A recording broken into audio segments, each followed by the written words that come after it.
الحمد لله رب العالمين والصلاة والسلام على أشرف الأنبياء وخاتم النبيين وعلى آله وأصحابه أجمعين۔ میرے دوستو، آج میں ایک ایسے موضوع پر گفتگو کروں گا جس کی طرف لوگوں کی توجہ بہت ہی کم ہے، بلکہ نہ ہونے کی برابر ہے۔ آج میں یہ بیان کروں گا کہ اللہ کی نظر میں وہ کون کون سی نظر ہے اللہ کے نزدیک اور اللہ کے رسول صلی اللہ علیہ وسلم کے نزدیک کون کون سی نظر گناہ ہے۔ کیونکہ لوگ تو عموماً صرف یہی سمجھتے ہیں کہ صرف کسی نامحرم کو دیکھنا شہوت کی نگاہ سے ہو یا بغیر شہوت کے گناہ ہے۔ یہ بات تو صحیح ہے، اس میں کوئی شک و شبے والی بات نہیں کہ نامحرم کو دیکھنا، نامحرم کو شہوت سے دیکھے یا بغیر شہوت کے دیکھے منع ہے، اور اسی کو بدنگاہی کہتے ہیں، بد نظری کہتے ہیں، اور اس کے بہت برے اثرات ہوتے ہیں۔ انسان کو عبادت کی لذت نہیں محسوس ہوتی، عبادت کے انوارات جو ہیں وہ ختم ہو جاتے ہیں۔ لیکن اور بھی کئی نظر ہیں جس کی طرف بڑے بڑے دینداروں کو توجہ نہیں ہے، اور بھی کئی نظریں ایسی ہیں۔ ایک قسم ہے تجسس کی نظر۔ تجسس کسے کہتے ہیں؟ ٹوہ لینا، دوسروں کی فکر میں رہنا، تجسس کی نگاہ ڈالنا، اس کو کیا ہوا، اس کا فلاں سے جھگڑا ہوا یا نہیں ہوا، وہ دونوں فلاں میاں بیوی جو ہیں ان میں طلاق ہو گئی یا نہیں ہوئی، صلح ہوئی یا نہیں ہوئی، بلا وجہ دوسروں کی ٹوہ میں رہنا، اور خود کچھ نہیں ان کی خیر خواہی کچھ نہیں کرنی، صرف ان کی تکلیف یا ان کی مصیبت سے لطف اندوز ہونے کے لیے لوگ نگاہ ڈالتے ہیں، تجسس کی نگاہ۔ تو یاد رکھیں، ٹوہ لینا منع ہے شرعاً۔ سورہ حجرات میں اللہ تعالیٰ نے فرمایا وَلَا تَجَسَّسُوا، ٹوہ نہ لیا کرو ایک دوسرے کی۔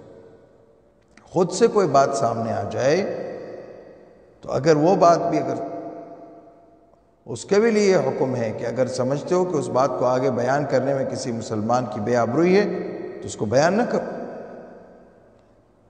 ہاں، البتہ تم اگر اس مسلمان بھائی کی اس سلسلے میں کوئی مدد یا تعاون کر سکتے ہو تو پھر ڈائریکٹ اس سے جا کر بات کرو۔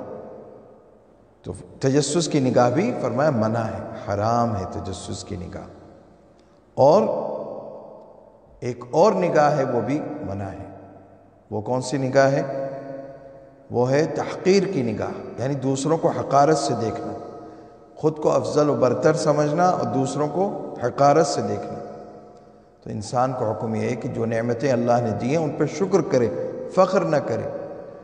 سب سے بڑھ کر مقام و مرتبہ حضرت محمد الرسول اللہ صلی اللہ علیہ وسلم کا ہے۔ آپ نے جب بھی بیان فرمایا ان نعمتوں کو، اللہ کے پیارے نبی صلی اللہ علیہ وسلم جب بھی اس مقام و مرتبے کو بیان فرماتے تھے جو اللہ نے آپ کو عطا فرمایا، تو کیا فرماتے تھے؟ وَلَا فَخْرَ، میں اس پہ فخر نہیں کرتا، یعنی شکر کرتا ہوں۔ اسی لیے راتوں رات نمازوں میں کھڑے رہتے تھے، پیروں پہ ورم آ جاتا تھا۔ حضرت عائشہ رضی اللہ تعالی عنہا نے جب عرض کیا کہ آپ تو بخشائے ہیں، اتنی محنت کیوں کرتے ہیں؟ فرمایا افلا اکون عبدا شکورا، کیا میں اللہ کا شکر گزار بندہ نہ بنوں؟ بخاری شریف کی حدیث ہے۔ اور ایک نگاہ اور ہے، وہ بھی گناہ ہے۔ وہ کون سی نگاہ ہے؟ تجسس کے علاوہ ایک اور نگاہ ہے، اور وہ نگاہ ہے کہ حسد کی نگاہ۔ کوئی کسی کو نعمت میں دیکھ کے حسد کرتا ہے، کہیں اس کو یہ نعمت کیسے مل گئی، اور اس سے تو نعمت چھن جانی چاہیے۔ تو حسد کی نگاہ، جلتا ہے حسد کی آگ میں، اپنے آپ کو بھی تباہ کرتا ہے۔ تو حاسد کو سب سے پہلا نقصان یہ ہوتا ہے کہ اس کا سکون ختم ہو جاتا ہے۔ اس کو یہی فکر رہتی ہے کہ اس فلاں شخص کو یہ نعمت کیسے مل گئی، اس کو یہ مرتبہ کیسے مل گیا، اس کو یہ علمی مقام کیسے مل گیا، اس کو یہ اللہ تعالیٰ نے اتنا کیسے نواز دیا۔ تو بیچارہ اسی حسد میں جلتا رہتا ہے، کڑتا رہتا ہے۔ لیکن تو یہ حسد کی نگاہ جو ہے یہ بھی حرام ہے۔ وَلَا تَحَاسَدُوا، اللہ کے نبی صلی اللہ علیہ وسلم نے فرمایا لا تباغضوا ولا تحاسدوا، آپس میں بغض نہ رکھو اور ایک دوسرے سے حسد نہ کرو۔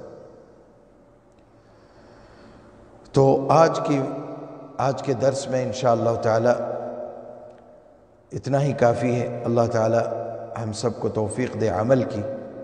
وآخر دعوانا ان الحمد للہ رب العالمین۔